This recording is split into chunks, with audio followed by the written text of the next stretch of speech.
brief background, Gregory and I had started the blockchain infrastructure carbon offset working group, which now is called BxCi, and fun story. 2.5 years later, we're here working on this stuff together. So, Gregory. Hi, everybody. I'm Gregory Landua. I'm one of the co-founders of Regen Network, and we're building a blockchain-native carbon registry, really aiming to be a neutral space to bring together and sort of defragment the market to focus on high-quality origination and all of the geeky and amazing science and verifiability that really needs to underpin this if it's going to be a robust market that we're all envisioning. Hi, my name is Anna Lerner. I'm the CEO of the Climate Collective. I've been in climate and carbon markets for all of my career. I started as a project developer for energy-efficient cook stoves in sub-Saharan Africa the year after Gold Standard was launched, and then spent many years doing large-scale carbon finance at the World Bank and the financing mechanism of UNFCCC, and then corporate sustainability with Facebook and Meta. Now I'm with the Climate Collective, and I'm really excited to be here and talk about how I think Web3 can solve some very specific problems that the climate finance and carbon markets industry have dealt with for many years. Hi, everybody. My name is Ken Weber. I lead Ripple's social impact and sustainability efforts. We had mostly focused up until about 18 months ago on the application of fintech to financial inclusion. Was only too happy to start bumping into people like my colleagues here on the application of blockchain technology to carbon removal, ecological benefits, and how could we answer the question together of might this technology be catalytic in the same way that IoT and remote sensing and machine learning and big data, all these new technologies that are lumbering into carbon markets, how might blockchain help to expand and scale and grow carbon markets and their impact? And so Ripple is an independent company. XRP is an open source blockchain protocol, not unlike Celo, not unlike Solana, many others. It's our favorite, but we have a multi-chain and an interoperability view of the world, and so very happy to be happy to have been on the Greenland expedition and to be now growing that into more formal collaboration.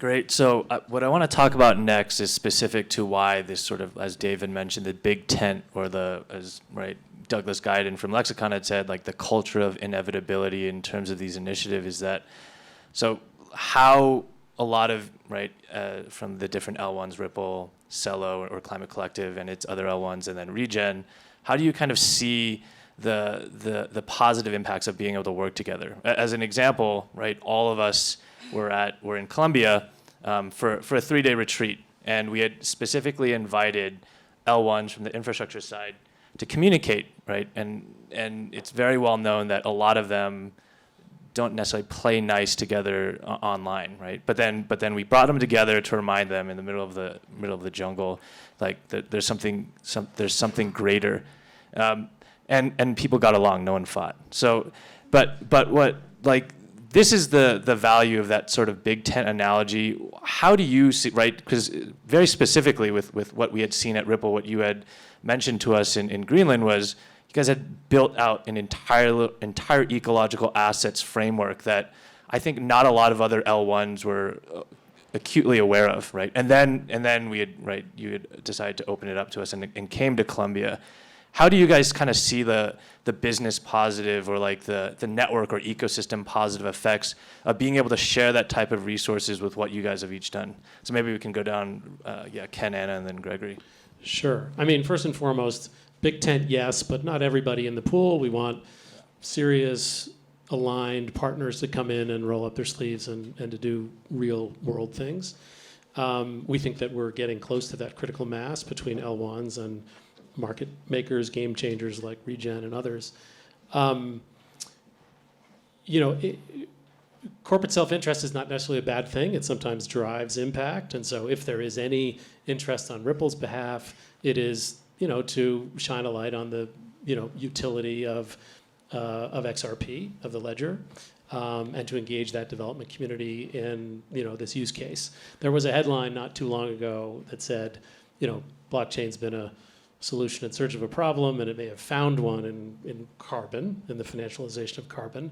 Bit cynical, but I think what the L1s and other actors share here is that it can be a real world use case that has social and environmental benefit. And Gregory, it'd be great if you touched on some of the S. We think it's a big enough problem. There's enough work to go around. Multiple technologies need to win, and we need to unleash that technology and the talent around it to really, whatever X the math says we need to do in terms of growing these markets. The existing markets have some wonderful attributes. They have some wonderful builders in there, including some of the verifiers, who, by the way, are starting to warm to this idea of blockchain being a potentially helpful technology. So, again, the point is not to disrupt them to the point of obsolescence. I think there's a collaborative spirit there as well. So I think we're collectively open to that. I would say from the climate collective's perspective, and maybe I should give you just a quick second on what the Climate Collective is. It's essentially a coalition of stakeholders using sustainable and trusted Web3 technologies for solving climate change. And in our collective, we have entrepreneurs and builders, we have investors, we have climate scientists and climate NGOs. And we think that this collective of actors working together, sharing roadmaps, supporting marketing flywheels, etc., is a way to give sort of credibility and strength to the less hypey, the more sort of boring, just like technology perspective of how to deal with climate change, how to give that a platform. So we had our technology lead at the event in Colombia, and I think Nirvan spoke a lot about inter and intra operability, and from our perspective, that's really important. The Climate Collective was founded out of the Cello ecosystem, and the Cello ecosystem has a really unique mission alignment around sort of mobile-first access for everyone, and also climate-positive blockchain. But as our community are growing, we have more and more teams and builders that are building on Cello, bridging to other chains, or building natively on other chains. So from our perspective, we're trying to look at where are some of the more interesting technologies, the more interesting marketplaces. For example, we spent yesterday with the Hedera team that has a really interesting technology called the Guardian. Filecoin is building out CO2. That's also, I think, super critical to this broader ecosystem. So if there's something that I would like to make sure that we do as a collective here, it's lifting up some of those really critical key technologies that are already working and that's already driving a lot of benefit to both the builders and the corporates, and then finding ways to kind of building closer collaboration around the users of those hubs, if you will. Yeah, well, so I couldn't agree more. I think I want to sort of share something. Maybe I think it's to the spirit of what you're asking, Daniel, but a little bit orthogonal, which is, maybe a call to action. Which is, I think what's unique about Web3 primarily is that we've been able to create a commercial, an ecosystem based on commerce and business with norms around open source development. And that puts us in a very interesting position to take the lead on these huge, complex coordination issues like climate change. Right? We have a marketplace that really requires an open source approach in order to have efficient verifiability, auditability, and the assets themselves, carbon credits or biodiversity credits, really require us, they demand of us that verifiability is efficient and open and transparent in order for the value to really exist in the first place.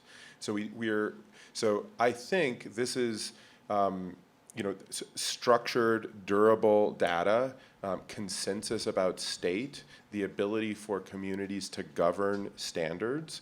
These are the building blocks for an effective market-driven approach to climate change. And if we in Web3 come together and create this sort of pre-competitive space to really build that system out so that each of us is doing what we're good at, and we're building that and sort of getting beyond the crypto tribalism, I think what that does is it actually is going to create a scenario in which we're able to empower Web 2 in the corporate world. We're able to empower the nation states of the world and the citizen groups of the world, because at the end of the day, this is like everybody is on the same boat when it comes to climate change, right? We're all on the same boat together. So I'm really excited to see these different moments. You know, each time we get together, in Greenland where this is born, in Medellin when we take the next step, here in Davos and moving forward, we are continuing to see that people are actually willing to sort of like to chip in the work that's already been done, right? And to be humble about what are the other options and opportunities, how do we build this? Because, you know, as Sandra said in the last panel, this is about, you know, this is about an ocean. The bigness of this isn't just one little company or one specific network. It really is an interoperability and an industry and a global opportunity. Yeah, great. That was really well said. How have you, and we can go Gregory, Anna, and Ken, how have you been communicating the value of this this technology, right, of cryptocurrency or blockchains to your Web 2 counterparts, right? If we're using that same analogy of like the ocean, right, where the crypto native ecosystem is not only limited, right? You have to grow your market first to be able to have that type of adoption or impact. How do you communicate both the technology that you guys are building for the climate, and then also why it makes sense for you guys to work together, right, in this sort of group of BxC broader? Yeah, so when I'm communicating about what we're aiming to build, I would say there's 3 core points from my perspective that I'm communicating.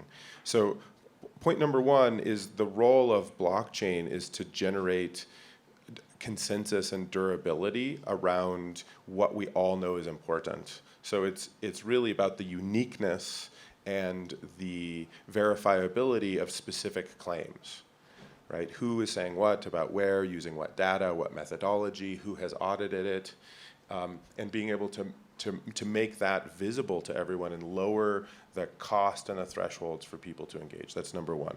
Number 2 is that this is really the birth of new digital institutions, and that something like blockchain, where you have network consensus about key pieces of state, is required for a digital institution. And we have ways of doing that in the old world. This is the way of doing that in a digital world. We need consensus about specific things.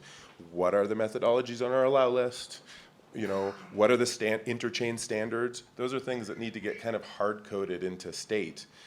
And the last thing that I'm talking about, honestly, is really around the market or the liquidity, right? And I think that oftentimes the conversation goes straight to liquidity, right? But I actually think what we're enabling is this sort of like structure and governance to empower real action. And so those are the places that I'm starting when I'm talking to people, which is very opposite from the normal hype cycle, which is like, hey, it's about infinite liquidity. It's like, oh, well, it's actually about like unique, responsible claims processes and community consensus that's valuable, and then we can build the market mechanisms out of that foundation. Yeah, agree very much. I would also add an aspect of disintermediation. I worry that I have enabled and funded probably organizations across the carbon market value chain throughout my career, but anything from bilateral development on the ground in sub-Saharan Africa to World Bank and then Meta, carbon market value chain is extremely complex and very opaque. It has a lot of what I would call middlemen or brokers or consultants or advisors that actively chip off a quite large percentage of the price of the carbon credit that is being sold. So the originators, the project developers, the farmer, whatever we want to kind of call them, only get a certain percentage of the value of their asset because there's so many people and entities that are needed throughout the value chain to help them register, get a certification, get an audit, get a verification. You need to fly in people that are registered, and they're often in Europe and the US, etc. So I think it's really interesting to look at this technology as a way to remove a lot of those intermediaries. So by having this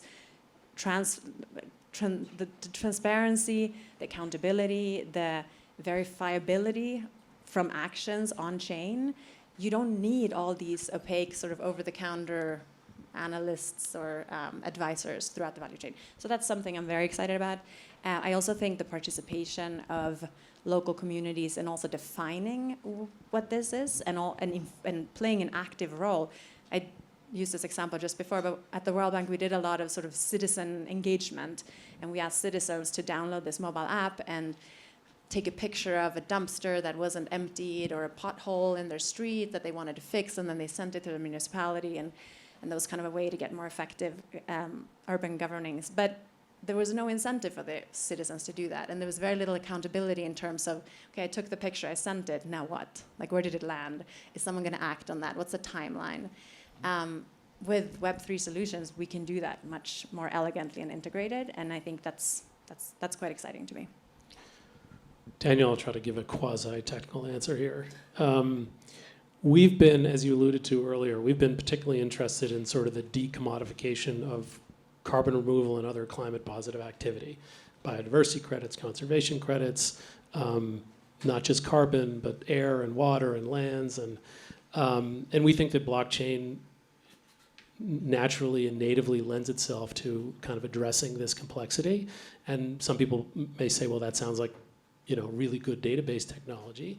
But as Gregory, as you mentioned, you know, it needs to be open and, you know, visible. And there needs to be agreement on state and claims and so on. And so we have, you know, funded and are now co-funding work that is trying to create a new, much more granular and decommodified system of classification for those activities and the assets that have value that are coming to market and that are trying to come to market. And there's some very basic data requirements, but there are also payloads of value that can live on top of that, and that can be modular and visual, and, you know, lend itself to both Web 3 and Web 2 sort of use cases. The other thing we're focused on is the use cases. So we've been working with climate-focused fintechs, market makers that are using blockchain in their solution, and we've been working with innovative carbon removal companies that are using blockchain. They want their carbon removal on chain. Some of them are working with multiple protocols. So there's a company called Carbon Title that is using both Celo and XRP Ledger in its solution. And so we're trying to, you know, match the needs with, you know, what these technologies can do. And the same is true on the buy side, where we're trying to imagine a world in which ESG is not greenwashing, where it's strategic, where it's shareholder-driven, stakeholder-driven, maybe even regulatory-driven, as it is here in the EU, and will probably be elsewhere very soon.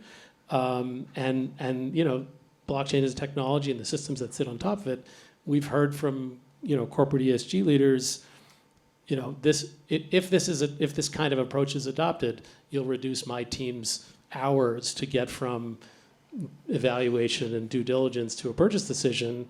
And often one, by the way, that is a forward purchase decision, 5, 7, 10 years into the future, from 300 hours to 30 hours, and I will pay that. I will pay for that.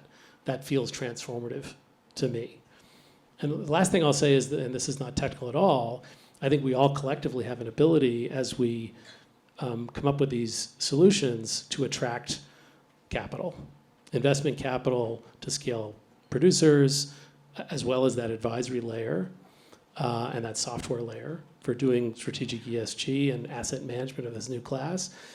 But also, you know, the capital that's on the sideline that needs to, you know, that needs to be matched up with the high quality, additive, permanent, you know, traceable and trackable carbon removal. Great. Can I add something right Yeah, there sure. about just credits? So this is sort of emerging out of the thread here, which is that currently in the carbon markets, a land steward is lucky to get something like 20% of the value that's being exchanged for a carbon credit. An example of how that's transformed, we sold 150,000 carbon removal tons coming out of a holistic grazing project in Australia. 85% of that transaction went directly to the land steward who is managing the project, right? So there's a complete disintermediation because of some of the efficiency that's enabled when you're sort of embedding the verification process and the registry and the market into one sort of seamless process. I think if that's what starts to happen, if that becomes the norm and the market starts to demand that, actually, I want a carbon credit that sort of is most efficient in paying the land steward for the outcome, then we're going to see this technology opportunity driving change, and that just becomes a virtuous cycle. And the market is also ready to accommodate self-certification that is rigorous, sector-driven, stakeholder-driven certification that is rigorous, and that may at some point go through a Verra or gold standard process. But in month 3, at this scale, they may not want to or be able to, go through that long, expensive process. And the buy side may be ready, to embrace that. And again, this technology with its openness, transparency, helps to accommodate that use case. All right, last 10 minutes, less kumbaya. Maybe we each talk about, or you each talk about what maybe some problems or what more you want to see out of the broader ecosystem, and then also the communication that you are having perhaps with other networks, and that where you might find value in collaborating. So problems that you see, or calls to action that you want, or solutions that you want to see, especially within the broader crypto and blockchain market that is inclusive of many different L1s that will survive, maybe some won't. Yeah, free for all. Yeah. You can. I was taking your question a little differently. I actually think I wanted to just mention 2 challenges, I think, with using Web3 for climate. And I think the early use case we're having is carbon markets and carbon finance, scope ESG 1, 2, and 3 emissions, and sort of the opportunity there with this accountability system, right? The greenhouse gas accounting that is transparent and trustless, if you will.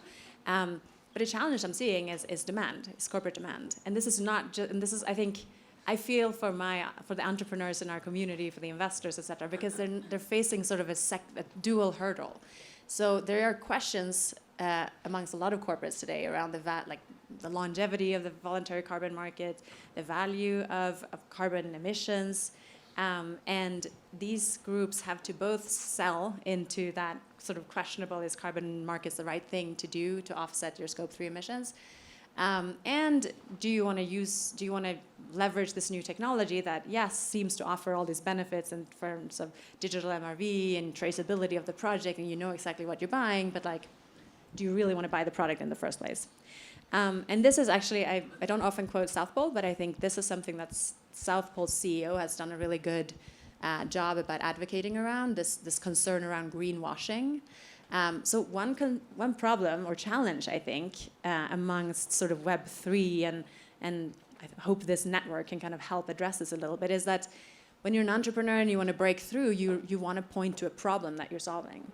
So a lot of Web3 entrepreneurs working on climate are pointing to the weaknesses and the challenges of the carbon market, of climate finance, whatever it is. But by doing that, we're also undermining this very vulnerable instrument that we have. I'm an economist. We need market instruments to solve climate change, to get decarbonization at scale that the world needs. There's no other way than leveraging market instruments. And this is a market instrument that exists. It's a market mechanism that isn't perfect, but it exists. So I think an encouragement, or sort of one thing I would like to see, is more support, I guess, and less sort of criticism to this market, because I think the green hushing that South Pole has started pointing out, where I think they say 25% of companies that have a net zero pledge choosing to not talk about it publicly because they're so afraid of to get criticized, that's a problem. And I think we can help. So, those are those are big challenges, and I'll add one more, which is that at this moment of market development, fragmentation is one of the biggest challenges, both technological, right? Are we interoperable? Are we comparing apples to apples and apples to oranges? But also fragmentation in terms of, are we competing over the slices of a small pie, or are we working to build a system to bake pies? And I think that's why I've been so excited about BxC, is that I see that it's possible to have a pre-competitive industry-wide approach that is actually answering some of the systemic issues, not just for blockchain, but for this emerging economy of digital environmental assets, which civilization requires to exist in order to be healthy, right? And so I hope, and this is sort of maybe a little idealistic, but I believe that if we continue to build fluency and and come together to ask and answer these questions, we can solve that. The last thing I'll say is that I really hope that this spurs a set of commitments from the Web3 industry, not just for interoperability and collaboration, but we should really have procurement and purchasing standards from all of the major layer ones and all of the major players. And if that was to happen, if we were to sort of commit as an industry to be offsetting ourselves with our own dog-fooding the technology, utilizing everything, we will then have all the incentives to achieve that interoperability and the standards and FUD bust and inspire everyone else to participate in that kind of open innovation system. Really quickly, I mean, proof of work is still a headwind and a punching bag, and it makes it easy for the whole industry to be, not taken seriously on this. Obviously, bad actors in crypto in general also sort of gives people outside of the industry permission to sort of put it on ice, as you mentioned. So there's still FUD, and some of it's justified. I think differentiating between blockchain and crypto, this is primarily a blockchain opportunity, and crypto may at some point be helpful with liquidity, but really these are blockchain technologists and developers and entrepreneurs that are coming forward to work on this. And then I think it's a matter of adoption, connecting it to the various sectors, and also using the advisory and software layer, including that group of smart people and smart companies, the watersheds of the world, and there are many others now emerging, as well as the investors that are helping to build those companies, involving them in this conversation so that there could be that bridge from the very technical to the business application. Great, thank you. Oh, yeah, we can open up for questions maybe, if any. No one has I think she has a question. Thank you. Hi, Danny from Upland.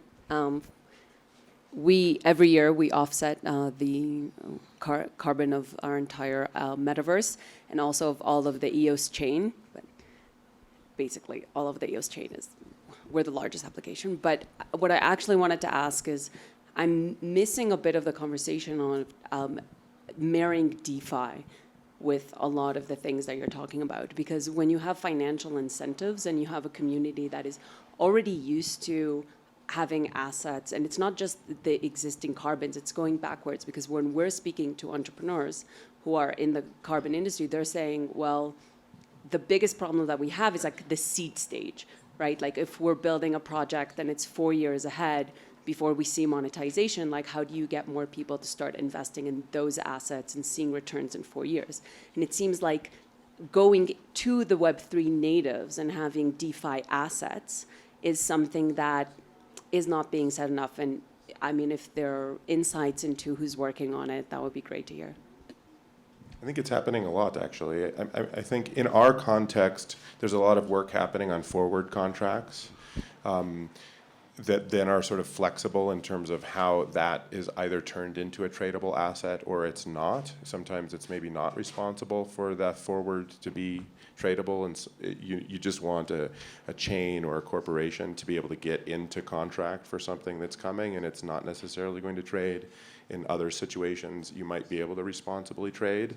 I actually think some of the early attempts to like go liquidity and go DeFi first are kind of cautionary tales in a way, and that there's actually some still, sort of like building the building blocks for ensuring that these are real world assets and that the right people have gotten paid and that there's a robust verification system. I think my bias is it's important for us to get that scaffolded in first before we go full DeFi degen, if we're going to actually, if the long game is, we're going to win the long game, which is to show that this is a technological foundation for truly responsible and transparent markets. So, it makes forward funding and sort of liquidity a little harder if you're trying to be rigorous, but I also think that's the right approach. Sorry, Anna, please go ahead. Yeah, just to add two things to that, I think it's really interesting, and I'm gonna actually, Renee is here from the Celo ecosystem, and they have a stable coin that's called Mento, and the whole idea around Mento in the beginning was to back value or back money with something that you care about, which would be nature-backed assets. We are working with them, we're trying to figure out exactly what that means, how do we use like the 80 billion or whatever it's worth of stable coins, could we leverage them as early support of kind of proving these assets and having them backed asset? Is that carbon credits? Is it what does the asset need to look like for it to be liquid and safe and stable? There's like a whole range of regulatory challenges to it. But I think that's a movement that we're trying to encourage because I think it's a really interesting example. The other one I would point to is there are lots of startups like this, but maybe look into Spirals. Spirals is an interesting group that is staking tokens. It's a DeFi protocol, I would say, with the refi spin. So they're staking tokens, and then the yield they are then investing in green projects. So it's a little bit kind of building on your thought.